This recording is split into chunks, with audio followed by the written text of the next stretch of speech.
मार्कडवाडीमध्ये शरद पवारांनी तालुक्यातील सर्व गावांनी ईव्हीएमला विरोध करून जुन्या पद्धतीनं मतदानाचा ठराव करण्याचं आवाहन केलं। तसंच तुमच्या गावातच तुम्हाला बंदी कशी घातली जाते असा सवाल करत प्रशासनाला चिमटा काढला। शरद पवारांनी मार्कडवाडीमध्ये केलेल्या आवाहनाला मुख्यमंत्री देवेंद्र फडणवीस यांनी जोरदार प्रत्युत्तर दिले। विधानसभेला जनतेने दिलेल्या मतांचा आदर करा, विनाकारण लोकांना लोकशाहीवरील विश्वास उडेल असं काही करू नका असा सल्ला त्यांनी दिलाय। तर उपमुख्यमंत्री एकनाथ शिंदेंनी सुद्धा विरोधकांना रडगाणं सोडून आमच्यासारखं विकासाचं गाणं गाण्याचा सल्ला दिलाय। बघूया। दुःख नाही, काळ सोकावतो। निवडणूक यंत्रणेचा काळ एकदा सोकावला की तुम्हा सगळ्यांच्या अधिकारावर संकट आल्याशिवाय राहणार नाही। आणि म्हणजे सगळी माहिती द्या आणि शक्य असेल तर तालुक्याच्या सगळ्या गावात ठराव करा की आम्हाला ईव्हीएमने मतदान नको आणि आम्हाला जुन्या पद्धतीनं निकाल पाहिजे। आणि त्या ठरावाची फेर उत्तर आमच्याकडे द्या, ते आमच्याकडे देतील। धैर्यशील आम्ही लोक त्यासंबंधी कुठं पोचवायचं त्या ठिकाणी ते पोचतं। जनतेचं जे मत आहे ते स्वीकारलं पाहिजे। विनाकारण लोकशाहीवरनं लोकांचा विश्वास उठेल, लोकशाही प्रक्रियेवरनं लोकांचा विश्वास उठेल अशा प्रकारची कारवाई किमान शरद पवार साहेबांनी तरी करू नये अशी आमची अपेक्षा आहे। कारण 50 वर्षापेक्षा जास्त प्रदीर्घ अनुभव असलेले ते नेते आहेत। अशा नेत्यांनी अशा परिस्थितीमध्ये संयमाने वागायचं असतं आणि पराभव स्वीकारायचा असतो। मला विश्वास आहे की निश्चितपणे काही त्यांच्या कार्यकर्त्यांच्या दबावाखाली कदाचित ते असं वागत असतील, पण मनातनं त्यांना देखील माहिती आहे की जी काही कारण असतील पराभव झालेला आहे। दुसरीकडे कल्याणकारी योजना आम्ही सुरू केल्या, लाडक्या बहिणीपासून लाडक्या भावापासून लाडका शेतकरी सगळ्या योजना सुरू केल्या। आणि या योजनांचा परिपाक जो आहे, मी नेहमी म्हणायचो या कामांची पोचपावती आम्हाला या निवडणुकीमध्ये बघायला मिळेल आणि तसाच झालं। आणि त्यामुळे विरोधी पक्षाला माझं आव्हान आहे, हे रडगाणं आता थांबवा आणि आम्ही जो विकास केलेला आहे त्या विकास रडगाणं बंद करा आणि विकास गाणं सुरू करा। दरम्यान मार्कडवाडीतील सभेमध्ये उत्तम जानकर हे राजीनामा देतो असं म्हणाले। बॅलेट पेपरवरती निवडणुका घेण्यासाठी राजीनामा देण्यास तयार असल्याची भूमिका त्यांनी घेतली। यावरती जयंत पाटील यांनी प्रतिक्रिया दिली। मला विचारल्याशिवाय राजीनामा देऊ नका असं जयंत पाटील यांनी म्हटलं। तर ईव्हीएम वरती निवडून आलेल्या 31 खासदारांनी सुद्धा राजीनामा द्यावा असं चंद्रशेखर बावनकुळे यांनी म्हटलंय। मी निवडणूक आयोगाकडे माझ्या बॅलेट पेपरवरती निवडणूक घेण्याच्या अटीवरती तुम्हा सगळ्यांना विचारून मी राजीनामा देऊ का?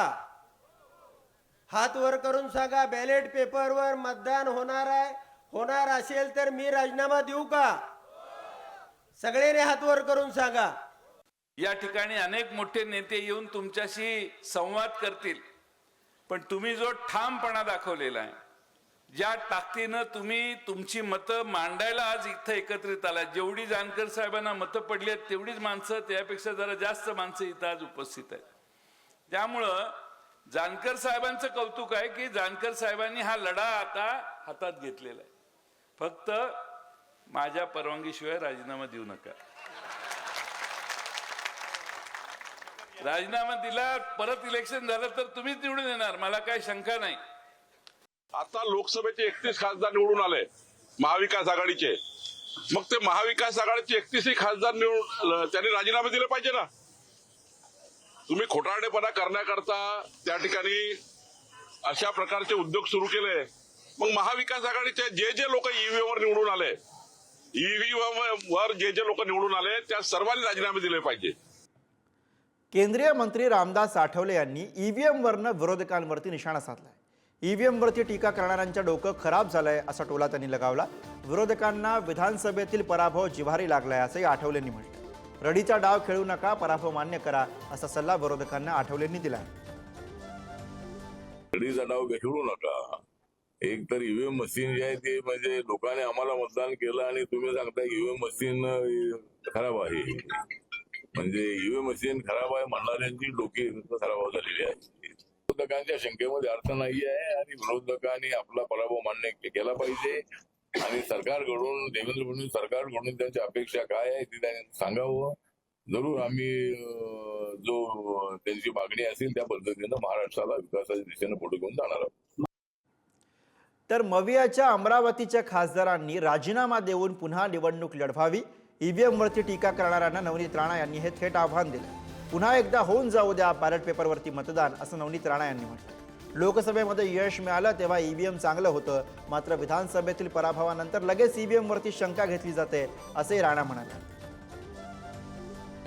जे महाविकास आघाडीला ईव्हीएम वर जे ऑब्जेक्शन आहे त्यांना माझं आव्हान आहे की अमरावती जिल्ह्याचे खासदारांनी राजीनामा द्यावा आणि तसंच रवी राणाजी आपले आमदारकीचाही राजीनामा देतील आणि तेही सुद्धा बॅलेटवर करावं.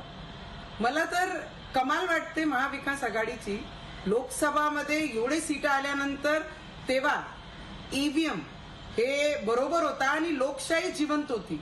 आम्ही संविधानाला मानणारे लोक आहे. दरम्यान ज्या मार्केटवाडीवरून हे सगळं घडतंय त्या गावातील गावकऱ्यांचं नेमकं काय म्हणणं आहे बघूयात. आमचं ते 3 तारखेला आम्ही बॅलेट पेपर मतदान करायचं ठरवलं होतं. आम्हाला प्रशासनाचा दबाव आणून करून दिलं नाही. मग हे गाव ठामच होतं बॅलेट पेपर मतदान करण्यासाठी. मग पवार साहेबांनी जानकर साहेबांनी म्हटले पवार साहेबाला यायची इच्छा आहे. मार्कवाडी ह्या देशात केंद्रबिंदू ठरलंय. मागचा इतिहास बघता नेहमी प्रत्येक निवडणुकीच्या वेळेला जानकर साहेबांना आमचं लीड असायचं, 1000चं लीड असायचं. तर ह्या वेळेला कमी मतं पडली. जेव्हा की अमेरिकेसारखा देश आजही बॅलेट मोजत आहे, जपानमध्ये सारखा प्रगत देश जर बॅलेटवर घेत असेल, आमच्यात अशी याची कोणती वैज्ञानिक दृष्टिकोन खूप मोठा आहे की आम्ही ईव्हीएमवर विश्वास ठेवला पाहिजे. हे माणसाने बनवलेलं एक यंत्र आहे, सॉफ्टवेअर सिस्टीमनं चालतं, त्याच्यामुळे ते सिस्टीम कधीही हँग कोणालाही करता येतं. आणि आता बातमी आहे ती बिचुकलेंनी दिलेल्या आव्हानाची. पंतप्रधान मोदींनी प्रभू श्रीरामाला स्मरून ईव्हीएममध्ये घोटाळा नसल्याचं सांगावं. ईव्हीएमच्या मुद्द्यावरनं अभिजित बिचुकलेंनी थेट मोदींना चॅलेंज दिलं. शरद पवारांचा एवढा दारुण पराभव महाराष्ट्रामध्ये होऊ शकत नाही, असंही बिचुकले यांनी म्हटलंय.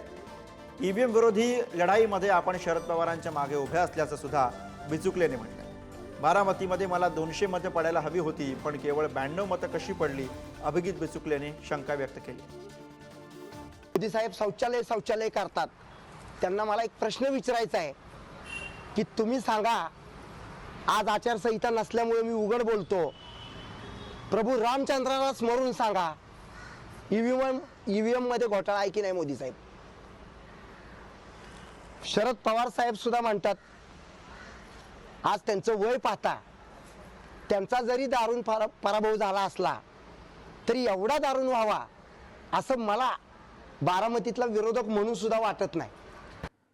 तर ईव्हीएमच्या विरोधामध्ये मवियाचे पराभूत उमेदवार सुप्रीम कोर्टामध्ये जाणार आहेत. मंगळवारी सुप्रीम कोर्टाच्या वकिलांची ते भेट घेणार आहेत. मवियाचे पुण्यातील उमेदवार दिल्लीमध्ये दाखल होणार आहेत. 10 ते 12 उमेदवार सुप्रीम कोर्टामध्ये धाव घेतील.